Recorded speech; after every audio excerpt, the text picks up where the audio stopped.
Hello friends, आप सभी का मेरे YouTube चैनल पर स्वागत है। फ्रेंड्स, आज की इस वीडियो में हम पाठ्य योजना के बारे में डिस्कशन करने वाले हैं। आज की इस वीडियो में हम जानेंगे कि एक प्रभावी पाठ्य योजना का निर्माण किस प्रकार किया जाता है और किन किन मुख्य बिंदुओं पर ध्यान देने की आवश्यकता होती है। फ्रेंड्स, यदि आपने अभी तक मेरे YouTube चैनल को सब्सक्राइब नहीं किया तो चैनल को सब्सक्राइब ज़रूर कर लें, ताकि मैं आपके लिए आगे भी D.Ed, B.Ed से संबंधित वीडियो बनाता रहूँ। चलिए अब हम देखते हैं एक अच्छी पाठ्य योजना कैसे बनाएं। सबसे पहले पाठ्य योजना बनाते समय हमें सामान्य जानकारी लिखना होता है, जैसे विद्यालय का नाम, कक्षा, समय, विषय, प्रकरण और कालखंड, दिनांक, इकाई आदि। जैसे ही हम ये सामान्य जानकारी लिख लेते हैं तो इसके बाद हम आते हैं, सबसे पहला सोपान आता है सामान्य उद्देश्य। तो यदि हम सामान्य उद्देश्य की बात करें, हम विज्ञान का प्लान बना रहे हैं तो सामान्य उद्देश्य विज्ञान के सभी प्लान में लगभग एक से रहेंगे, जैसे विद्यार्थियों में वैज्ञानिक दृष्टिकोण का विकास करना, विद्यार्थियों में तार्किकता का विकास करना, विद्यार्थियों में विज्ञान के प्रति अभिरुचि उत्पन्न करना, दैनिक जीवन में विज्ञान के अनुप्रयोग की जानकारी देना और विद्यार्थियों में वैज्ञानिक अभिक्षमता का उत्पन्न करना। आप लगभग 4 से 5 सामान्य उद्देश्य लिख सकते हैं। आगे देखते हैं। फिर इसके बाद अगला सोपान आता है विशेष उद्देश्य। तो विशेष उद्देश्य जो रहेगा हमारे प्रकरण शीर्षक से संबंधित रहेगा। विशेष उद्देश्य है प्रकाश एवं उसके महत्व का वर्णन कर सकेंगे, दीप्त वस्तु एवं अदीप्त वस्तु में अंतर कर सकेंगे, पारदर्शी, अपारदर्शी तथा पारभाषी वस्तुओं को परिभाषित कर सकेंगे, पारदर्शी, अपारदर्शी तथा पारभाषी वस्तुओं में अंतर कर सकेंगे। ये भी लगभग आप 4 से 5, 3 से 5 के लगभग लिख सकते हैं। विशेष उद्देश्य में हमेशा जो वाक्य के अंत में शब्द आएगा वो कुछ इस तरह का होगा, जैसे सकेंगे, करेंगे आदि। चलिए अब आगे बढ़ते हैं। फिर आता है अगला सोपान शिक्षण सहायक सामग्री। हम अपने पाठ्य योजना में टीचिंग करते समय किन किन वस्तुओं का, किन किन TLM का उपयोग कर रहे हैं वो इधर लिख देंगे, जैसे टॉर्च, कांच का टुकड़ा, गत्ता, चौक, डस्टर, रोलिंग बोर्ड आदि। इसके बाद आता है अगला सोपान पूर्व ज्ञान। पूर्व ज्ञान में जो बच्चा जानता है उसे लिखते हैं, जैसे विद्यार्थियों को प्रकाश के बारे में सामान्य जानकारी है, मतलब बच्चा प्रकाश के बारे में थोड़ा बहुत जानता है। जैसे हमारा पूर्व ज्ञान खत्म होता है, पूर्व ज्ञान लिख लेते हैं। उसके बाद हम बढ़ते हैं प्रस्तावना की तरफ। प्रस्तावना में हम एक तरफ प्रश्न लिख लेते हैं या फिर शिक्षक क्रिया, दूसरी तरफ लिखते हैं संभावित उत्तर। प्रस्तावना हमेशा हमारी प्रभावी होना चाहिए, जिससे बच्चा अपने पूर्व ज्ञान को वर्तमान ज्ञान से जोड़ सके। जैसे उदाहरण देखते हैं, हम बच्चों को टॉर्च दिखाते हुए पूछते हैं यह क्या है, तो बच्चा जवाब देता है यह एक टॉर्च है। फिर इसके बाद हम प्रश्न करते हैं आप टॉर्च का उपयोग कहाँ करते हैं, तो इसमें उत्तर में बच्चा देगा ये सब संभावित उत्तर है, जब अंधेरा होता है तब हम टॉर्च का उपयोग करते हैं। इसके अलावा भी कुछ अलग अलग आंसर बच्चे दे सकते हैं। फिर आता है अगला क्वेश्चन, हम करते हैं टॉर्च से हमें क्या मिलता है, तो बच्चा उत्तर देगा उजाला, रोशनी, प्रकाश, इस तरह के उत्तर दे सकता है। फिर हम प्रश्न करते हैं प्रकाश क्या है, तो इसमें बच्चा उत्तर नहीं देगा, तो ये हमारा बन गया समस्यात्मक प्रश्न। और जैसे ही समस्यात्मक प्रश्न आ जाता है हम सीधे अगले बिंदु, अगले सोपान पे आ जाते हैं उद्देश्य कथन। उद्देश्य कथन हम लिखेंगे, आज हम प्रकाश के बारे में विस्तृत अध्ययन करेंगे।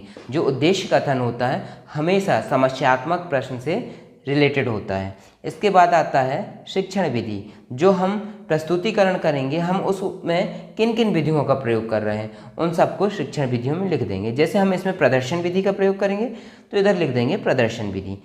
शिक्षण विधि के बाद आता है प्रस्तुतिकरण। प्रस्तुतिकरण में हम पेज को 3 भागों में बांट लेते हैं, पाठ्य वस्तु का विकास, शिक्षक छात्र क्रियाकलाप और अपेक्षित व्यवहार परिवर्तन।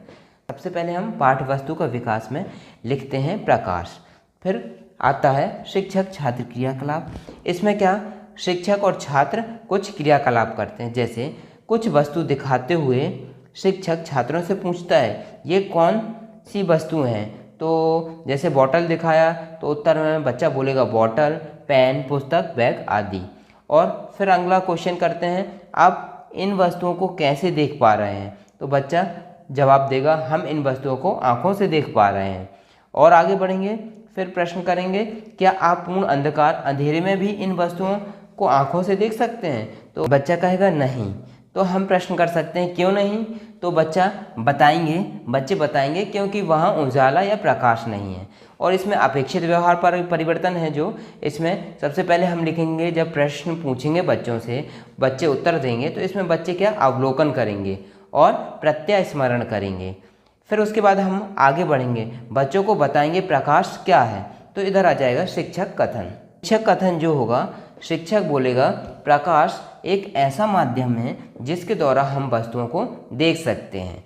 व्यवहार परिवर्तन में लिख देंगे परिभाषित कर सकेंगे। फिर इसके बाद विषय वस्तु आएगी, दीप्त एवं अदीप्त वस्तुएं। तो इसमें हम टॉर्च बल्ब ऑन करके बॉटल पेन पुस्तक आदि वस्तु दिखाते हुए बच्चों से पूछेंगे इनमें से किन वस्तुओं के द्वारा प्रकाश प्राप्त हो रहा है। तो बच्चे उत्तर देंगे टॉर्च एवं बल्ब से प्रकाश प्राप्त हो रहा है। आगे बढ़ेंगे, फिर आएगा प्रश्न इनमें से किन वस्तुओं के द्वारा प्रकाश प्राप्त नहीं हो रहा है। तो बच्चे वस्तुओं को देखेंगे और उत्तर देंगे बॉटल पेन पुस्तक आदि। इसमें व्यवहारिक अपेक्षित व्यवहार परिवर्तन में लिख देंगे अवलोकन करेंगे। आगे देखते हैं, फिर शिक्षक छात्र क्रियाकलाप में आएगा शिक्षक कथन। इसमें लिखेंगे वे वस्तुएं जो प्रकाश का उत्सर्जन करती हैं दीप्त वस्तुएं कहलाती हैं। जिन वस्तु में स्वयं का प्रकाश नहीं होता है वे अदीप्त वस्तुएं कहलाती हैं। अपेक्षित व्यवहार परिवर्तन में लिख देना है परिभाषित कर सकेंगे और अंतर कर सकेंगे। फिर इसके बाद एक क्रियाकलाप लिखेंगे। क्रियाकलाप है कांच गत्ता एवं कपड़े की सहायता से किसी वस्तु को देखने का प्रयास करेंगे। और इसमें विषय वस्तु है वो आ जाएगा अपारदर्शी पारदर्शी एवं पारभाषी वस्तुएं। ठीक है। फिर इसके बाद प्रश्न करेंगे, प्रश्न लिखेंगे गत्ता द्वारा देखने पर क्या होता है। तो बच्चा कुछ इस तरह का जवाब दे सकता है गत्ते की दूसरी ओर रखी वस्तु दिखाई नहीं देती। फिर शिक्षक कथन आएगा यदि हम किसी वस्तु के आर पार नहीं देख सकते तो वह वस्तु अपारदर्शी वस्तु कहलाती है। इसमें अपेक्षित व्यवहार परिवर्तन में लिख देंगे प्रयोग कर सकेंगे परिभाषित कर सकेंगे। फिर आगे बढ़ेंगे, आगे प्रश्न आता है कांच द्वारा देखने पर क्या होता है। बच्चे जवाब देंगे कांच द्वारा देखने पर दूसरी ओर रखी वस्तुएं स्पष्ट दिखाई देती है। अपेक्षित व्यवहार परिवर्तन में प्रयोग कर सकेंगे। आगे बढ़ेंगे, इसके बाद आता है फिर शिक्षक कथन। शिक्षक कथन हम लिखेंगे यदि आप किसी वस्तु के आर पार स्पष्ट रूप से देख सकते हैं तो वह वस्तु प्रकाश को अपने अंदर से होकर जाने देती है। ऐसे वस्तु को पारदर्शी वस्तु कहते हैं। इसमें अपेक्षित व्यवहार परिवर्तन में परिभाषित कर सकेंगे लिखना है। फिर आता है प्रश्न कपड़े के द्वारा देखने पर क्या होता है। तो जवाब है कपड़े द्वारा देखने पर दूसरी ओर रखी वस्तु स्पष्ट रूप से दिखाई नहीं देती है। फिर से इसमें आ जाएगा शिक्षक कथन। शिक्षक कथन में आएगा कुछ वस्तुएं ऐसी होती हैं जिनके आर पार देख तो सकते हैं परंतु बहुत स्पष्ट नहीं। ऐसी वस्तु पारभाषी वस्तु कहलाती है। अपेक्षित व्यवहार परिवर्तन में परिभाषित कर सकेंगे अंतर कर सकेंगे लिख देना है। पूरा हो गया है। प्रस्तुतिकरण पूरा होने के बाद हम पुनरावलोकन करते हैं। इससे हमें पता चलता है बच्चे ने जो हमारा पढ़ाया हुआ कितना सीखा है। तो इसमें हम कुछ इस तरह के प्रश्न पूछ सकते हैं किसके बिना हम वस्तुओं को नहीं देख सकते हैं। दीप्त वस्तुओं के नाम बताइए। अपारदर्शी वस्तु किसे कहते हैं। पेंसिल दीप्त वस्तु है अदीप्त। फिर इसके बाद हमें बच्चों को अभ्यास कार्य देना है। तो अभ्यास कार्य में हम लिखेंगे जो दो पारदर्शी वस्तुओं के नाम लिखिए, दो अपारदर्शी वस्तु के नाम लिखिए, पारभाषी वस्तु किसे कहते हैं। ये हो गया अभ्यास कार्य। अभ्यास कार्य के बाद आगे बढ़ेंगे तो आएगा गृह कार्य। तो गृह कार्य में हम कुछ इस तरह के प्रश्न दे सकते हैं जैसे घर में उपस्थित दीप्त एवं अदीप्त वस्तुओं की सूची बनाइए। क्या आपके घर में पारदर्शी वस्तुओं का उपयोग हुआ है, यदि हाँ तो कौन कौन सी। ये हो गया गृह कार्य। जैसे ही गृह कार्य हम दे देते हैं इसके बाद हमारी पाठ्य योजना टीचिंग पूरी हो जाती है। फिर उसके बाद हम हस्ताक्षर छात्र अध्यापक, हस्ताक्षर पर्यवेक्षक और कक्षा अध्यापक के हस्ताक्षर ले लेते हैं। दोस्तों इस वीडियो से आपको थोड़ी भी मदद मिली हो तो वीडियो को सब्सक्राइब ज़रूर करें ताकि मैं आगे भी आपके लिए इस तरह की वीडियो लाता रहूं। Thank you.